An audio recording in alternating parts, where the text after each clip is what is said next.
Okay, let's do Portland. So WMRRA's or WMRRA OMRRA is coming up this weekend, and I just wanted to provide a walkthrough of Portland. I haven't been there in a while without the chicane, so this is a video is a couple of years old, but we can look at some references and get things sorted.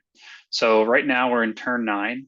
The reason I've started on turn 9 is because a good lap really starts with the drive out of this last corner of the track. So what we're going to do is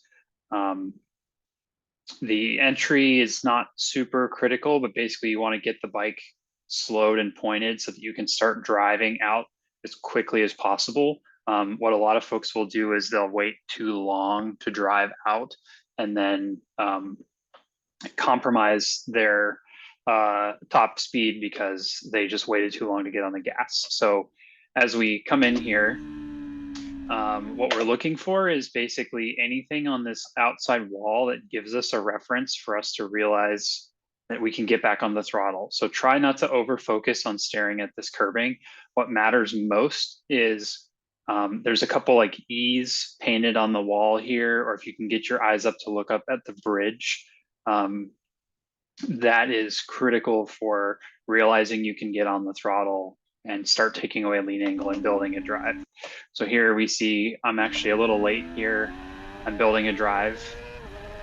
But a good exit reference is how much track do you have left on the left side here. We see we left a lot of room on the table that we could have otherwise been accelerating or taking away lean angle and reducing risk and still having a faster lap time. So we're just going to bang through the gears here. Portland is for sure a horsepower track. So just be mindful of that. And now here we're basically getting ready to go to the brakes. A good reference for brake markers is going to be either like the end of this wall or the end of the air fence, depending on how much air fence they put out. There's plenty of room to slow down in here. Again, these are just references. They're not like I have to go to the brakes when I end to this point.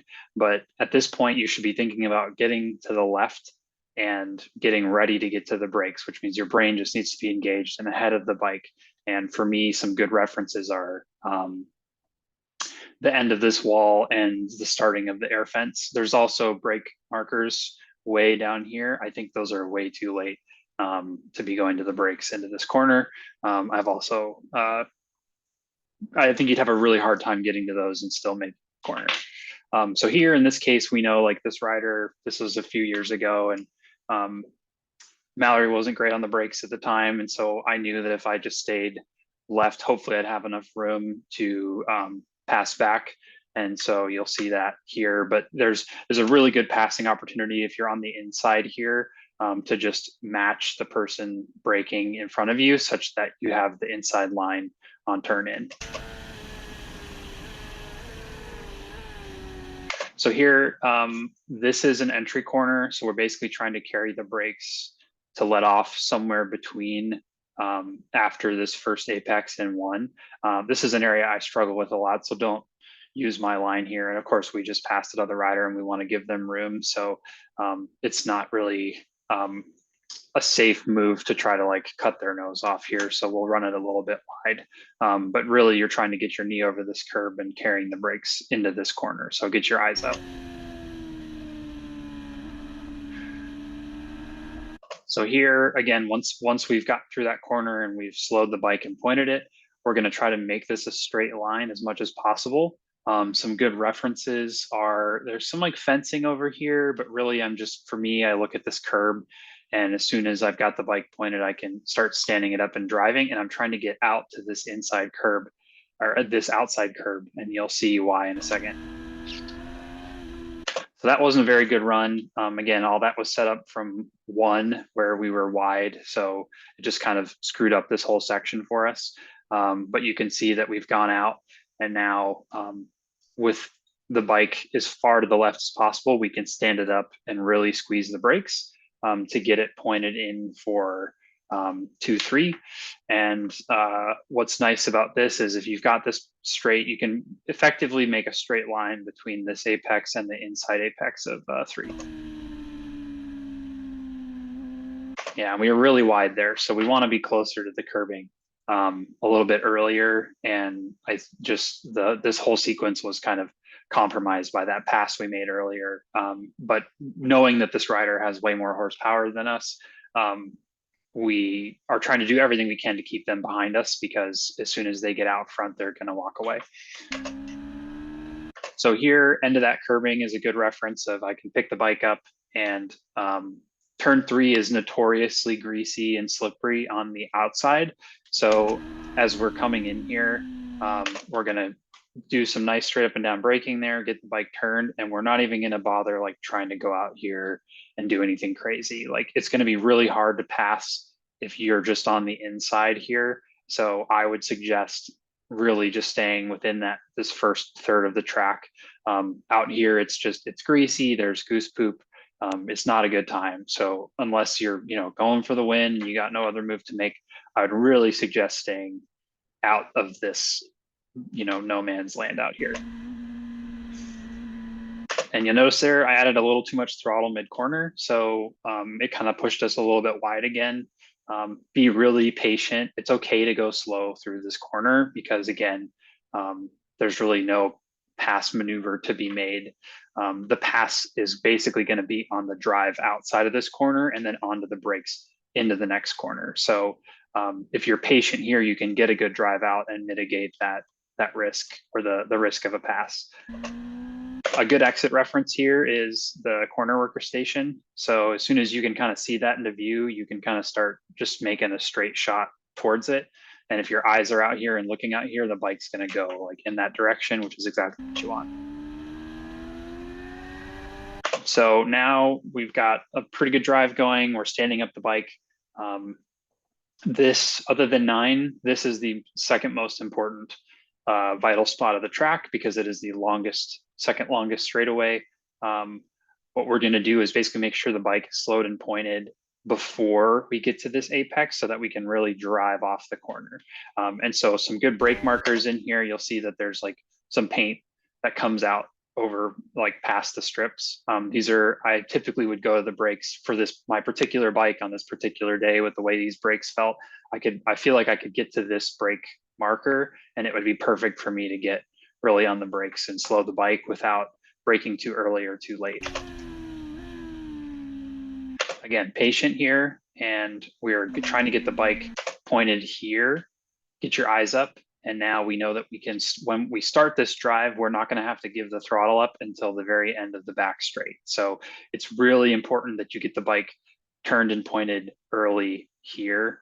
And it's okay to be slow here because we are going to make up all of that speed and time on the throttle going through this section.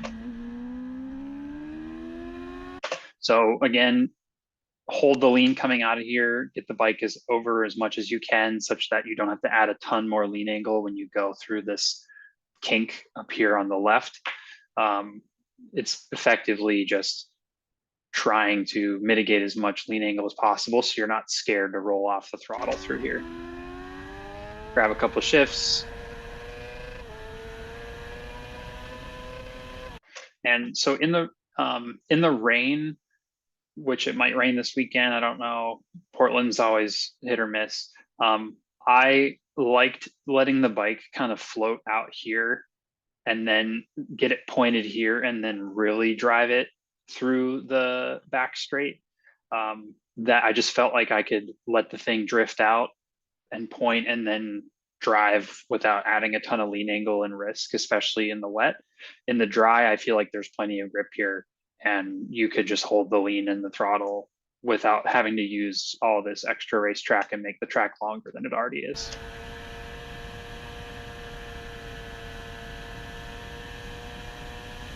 So here we're looking, there's some great references here, right? We've got the boards which don't move, which is perfect. Like this is going to be the same every time.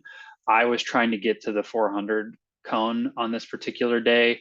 Or the 400 board. I think that's pretty reasonable for a 600 if you're good on the brakes. Just be mindful that like this, there's plenty of room to slow down here. So to make it less scary, I feel like if you can get your eyes up sooner, like be mindful of this board. Once you have fixated on it, move your eyes and just use your peripheral to be mindful that it's there, so that when you get to the board, you don't feel overwhelmed and like brake too early. This is a pretty tricky spot, in my opinion, of like where to go to the brakes. And then turn in is like between the 100 and the 0. You can play with turn in rates and timing. There's a lot of like room to play around in here, but basically we're treating this as an entry corner. So we're trying to carry the brakes through this first apex. And then after we rotate the bike to the right, we're gonna try to drive out of this corner into 9. So we've got the bike pointed. I'm just late here. This isn't my best riding, but it's the best video I've got right now. We should have our eyes up, and we're really trying to like drive past this curb and take away lean angle. And we want to drive to the outside of the track because that sets us up really nicely for 9. So we've got some dotted lines here. We've got the start of the curving. There's a ton of good references here for where we really want to be on our bike, where we want the bike to be. But I was trying to drive the bike out to this dotted line, and such that we can brake hard straight up and down parallel to this track prior to our tip in for 9. And then again, it's getting your eyes up early to find somewhere on this wall to look for and start accelerating, and just playing with lean angle in the throttle until you have the bike ready to go. And we're pointed.